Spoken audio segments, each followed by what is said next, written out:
all of you. You know I'm Maria, very formal. Thank you very much for this.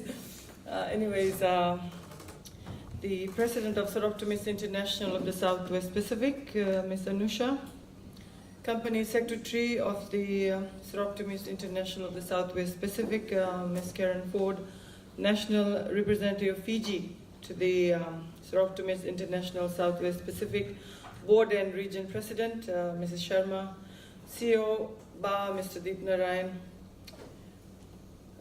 Project Manager, Ms. Dr. Doughton, members of the business community, invited guests, fellow Soroptimists, media partners, ladies and gentlemen, Nisam Bulavinaka, and a very good evening to you all.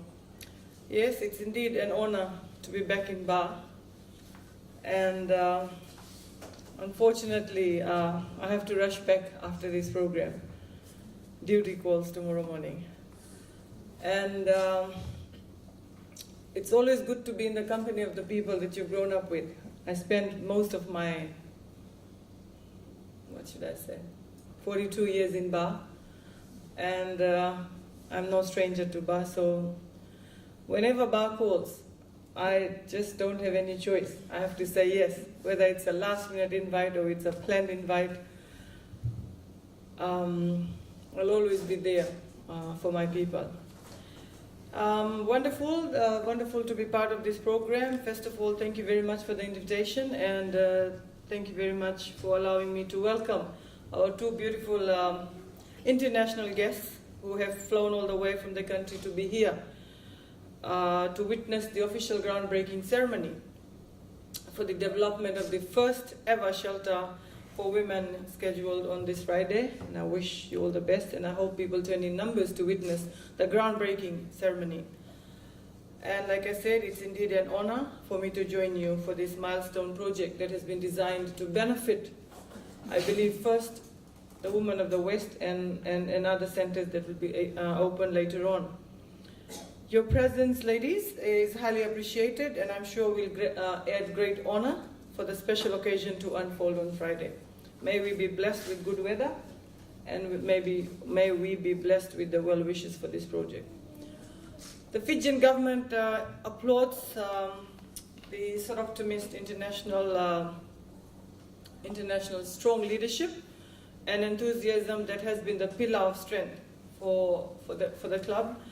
And we pray for God's richest blessing in your future endeavors and aspirations to foster empowerment opportunities for women not only in Fiji, but in the Pacific and across the globe. It is indeed a very proud moment for us to see that Soroptimist International, being a worldwide organization, contributes significantly in looking after the welfare of women and girls. So I'd like to take this opportunity to commend you for your enormous credible efforts towards the empowerment of women and children in Fiji, and I'm proud to be part of this prestigious organization, and I'm proud to see the dreams, Dr. Doughton, you and your women had unfold for our women and children who are victims of domestic violence. When we talk about domestic violence, ladies and gentlemen, it is a fact. It is a fact that we stand very high globally in terms of our women and girls falling victims to domestic violence. If you allow me to share, I was in Geneva at a roundtable discussions, and when the moderator mentioned Fiji, I sort of put the flag up high, and I got very proud, because at an international arena, when your country's name is mentioned, you sort of feel very proud. And I was very proud because I was sitting right in front of the table there. So when they said Fiji, I had this smile on my face.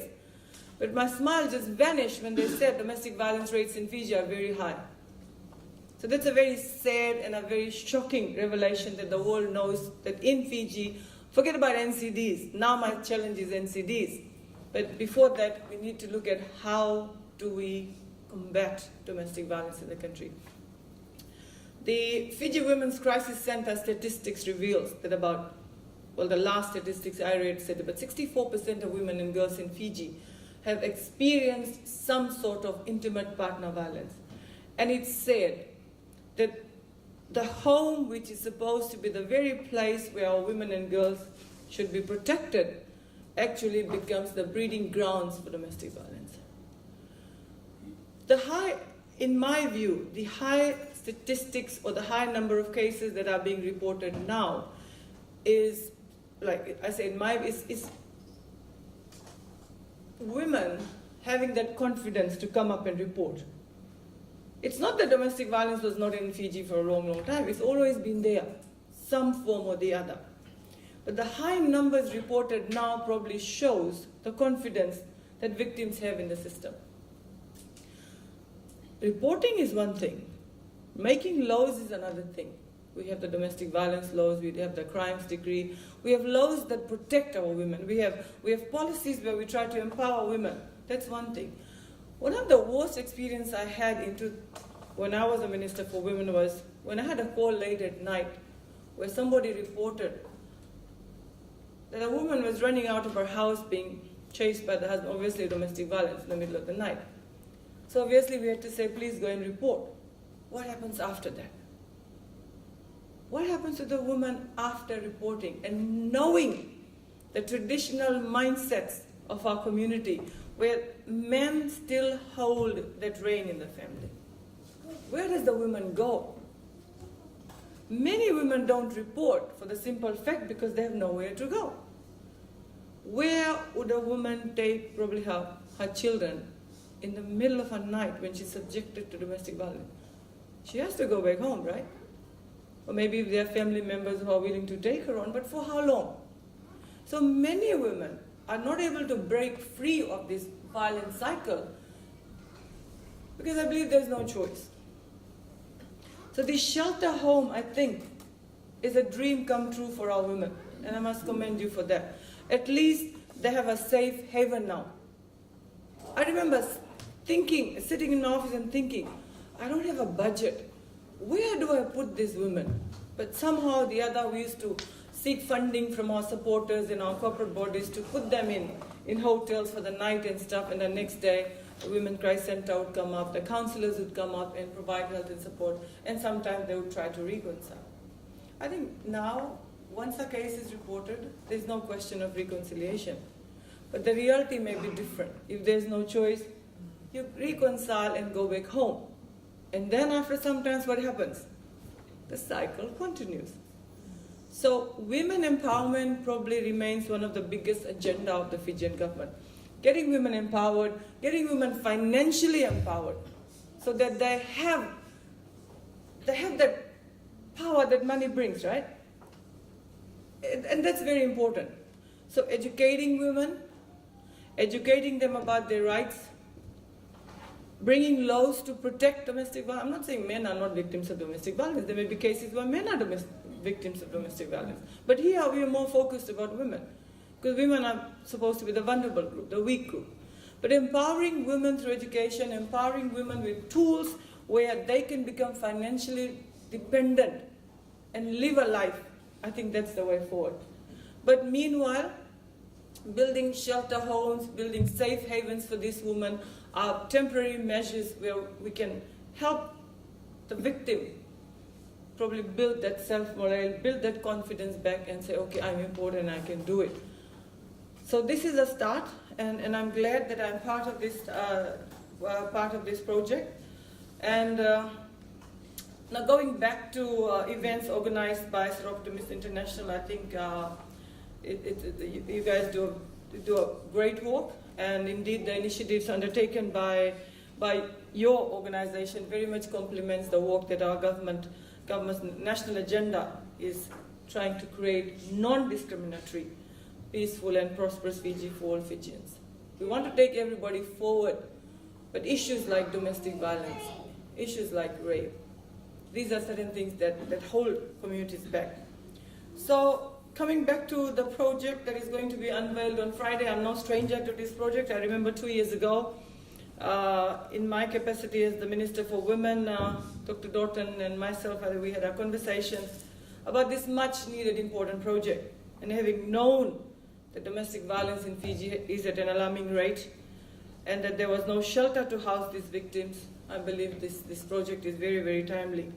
And I'm proud to say that the discussions have culminated into an important project such as the one, and will reach out to many, many women and support them during times of need, and hopefully will become a life-changing haven for them. We are very grateful to Soroptimist International Southwest Pacific for the unwavering commitment and vision towards making the dream of such a facility come to the reality for our Fijian women and girls. I've had a discussion with the current Minister for Women, and I'm pleased to say that the land has been given by the trustees of Golden Age Home. And I think, I'm sure others will come forward and assist us in future development.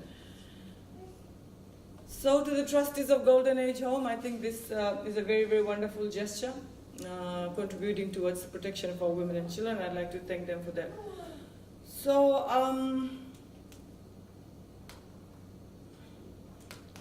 I think another thing that we must mention here is CEDAW, and the building up of the shelter home very much complements our compliance with our national obligation under the CEDAW, that is the Convention on Elimination of All Forms of Discrimination Against Women, an international convention. And having such a facility reflects the country's ongoing commitment to provide greater protection and support. And like I've already mentioned, evidence that is published and research shows that we have well over 46% of Fijian women experiencing domestic violence sometime in their life. So, ladies and gentlemen, it's a very serious issue where you and I can make a difference. You and I can make a difference to ensure that our children are not subjected to domestic violence. Like I said, it's a cycle. Children learn what they see from their parents. If each one of us become that champion within our own homes, that values that need to be instilled in our children, I'm sure we should be able to take small steps. It's a big figure that we need to bring down. Well, maybe that's a research for 2000, I'm not sure what, but it goes way back. But if we have a research done now, probably the numbers would be higher. And that's a big number that we have to tackle with.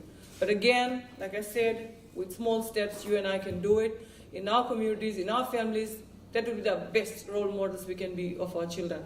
Let us not condone domestic violence. Let us not condone that. Many at times, I think, one of the contributing factors is exposure of our younger ones to that. Exposure by the adults in the family, the language we use, our actions. And then we also need to look at the impact, the impact that media has on our children. If you look at the TV programs, if you look at uncensored programs or unsupervised programs that our children are exposed to on our TVs, that also has a part to play. So as parents, I think we need to instill that values in the younger generation. The older generation may take a long time to reform, habits die hard, but we can teach our younger generation not to practice violence and not to condone violence, and probably that's the way forward. Likewise, many of the solutions to our problem lies with the younger generation. It lies with the younger generation. We older ones probably, well, we all are old here. We have our mindsets to it. Dr. Anna, not you. You're young. So mindsets are very difficult to change. Whether you're talking about a smoking habit, whether you're talking about alcoholism. Mindsets are difficult to change, but it's not impossible. So we need to start with our children so that they learn to respect women and girls. That's very important. And that must start with the men of the house. We have a lot of men here, not a lot, but we have enough men that can make an impact. Reputable men of the community. If you take up that stand, say no to domestic violence, I'm sure we should be able to make a difference, teaching our children. And at the same time, it's very important for us to know the whereabouts of our children, supervising our children, the timing to and fro, what they watch, what they do on social media and stuff like that. We live in a very, very scary society, believe me. We've started to live in a very scary society. At one time, we used to have this, Fiji was a very traditional and a conservative society. Look at the changes we've come across. And that comes with modernization, fair and square. But what does it bring to our values and cultures? It's destroying it. And that's what we need to bring back. So schools have a role to play. The law enforcement agencies have a role to play. I remember again, back in my women portfolio days, a lot of women would come back and say, I went to the station to report, but nobody takes me seriously. And that's a fact. Let's not ignore that. That's a fact. That's a fact. That's why we're trying to gender sensitize the police force. right? A lot of trainings are being done by the Fiji Women's Rights Center to ensure that males are more sensitive to the needs of the women. You don't laugh this off. You know, sometimes I was told that the questions that they would ask, you must have done something that says your husband, Butaraki, or something like that. So these are real things. Every woman, every girl, every man, every child must be treated with the same respect and dignity. So every agency must come in. The NGOs come in there, the faith-based organizations come there, the family unit comes there, the law enforcement agencies come there. We can make the best laws in the country, believe me. We can make the toughest laws in the country. But if it is not implemented, if it is not enforced, it's better like getting dust on a shelf somewhere. So issues like that has to be taken seriously. Any forum that you are in, you can talk about this. Sitting across a grog bowl or in a function that's going on, these issues must be spoken openly. No longer is it acceptable to say, or laugh it off, I heard the neighbor beating his wife or something like that, or somebody's child got raped, or the girl was molested. So it's no longer a laughing matter. But I think that seriousness still needs to come from us. And as the elders of our community, you and I can make the difference. We can talk openly these issues with our children. Should we see bullying behavior amongst our children because they watch too much TV and stuff like that? Curb it. There are counseling services where you can control it at a very young age. But once the cycle starts, believe me, it's very difficult. No matter how many sorries somebody will say, I'm sorry. Sorry, darling, it's not going to happen again. Believe me, it's going to happen again. It's going to happen again. And that's where we need to make our women very strong so that they take a stand. Because domestic violence is mostly by the loved ones, right? It's your spouse, it's your partner. So normally, tradition will say, okay, where do I go? Let me forgive him. Forgiveness is all good as long as that action or behavior is not repeated. So if everybody takes that stand, but then like I said, where to next? If you pack your bags and leave, where do you go? Your mother's place, your sister's place, your neighbor's place, for how long? So building shelter homes is one thing, but trying to combat domestic violence is another thing. I mean, I would rather live in a society where we don't need shelter homes. I normally say that. But we need that because the problem exists. I would rather live in a society where there is no old people's home. But we need that because the problem exists. I'd rather be in a society where there's no juvenile center for our children who commit crime. Unfortunately, we need that. So these are social problems that are plaguing our society, and we'll have to find solutions. Believe me.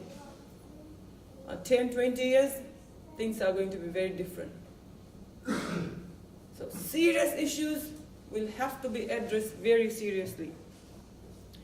So I believe that the shelter homes will be built wherever the Soroptimist clubs exist, and particularly Suva, Nendi, Singatoka, Lambasa, and Reki.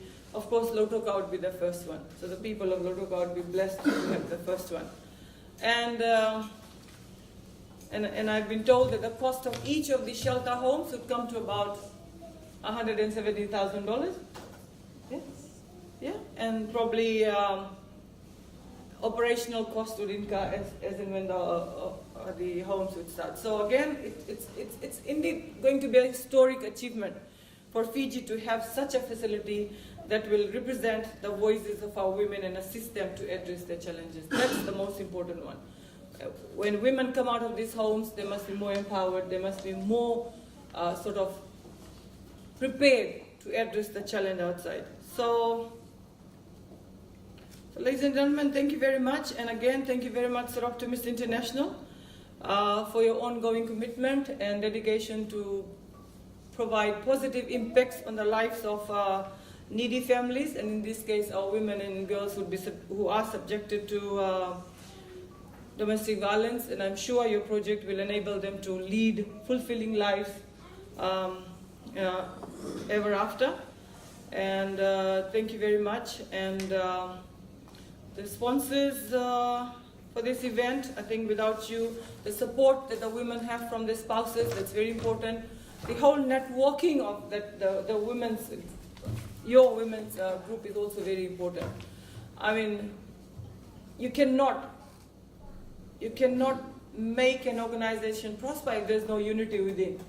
And Soroptimist International, I think, is iconic of the unity that the women have shown, because I believe in their heart they have the desire to make a difference in the lives of our other fellow sisters and children.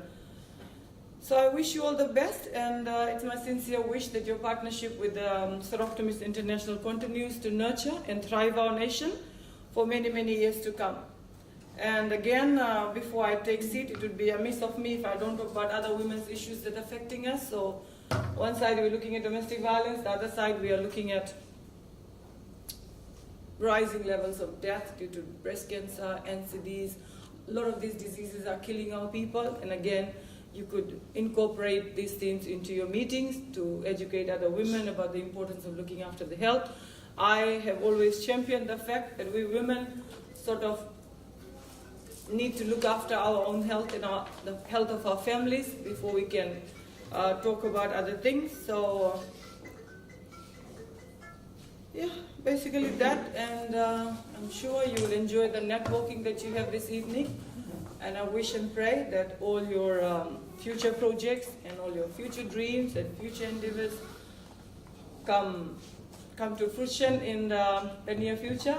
And I believe I would love to be part of this successful journey. So thank you once again, ladies and gentlemen, for being here, and thank you very much for the invitation. Bless you.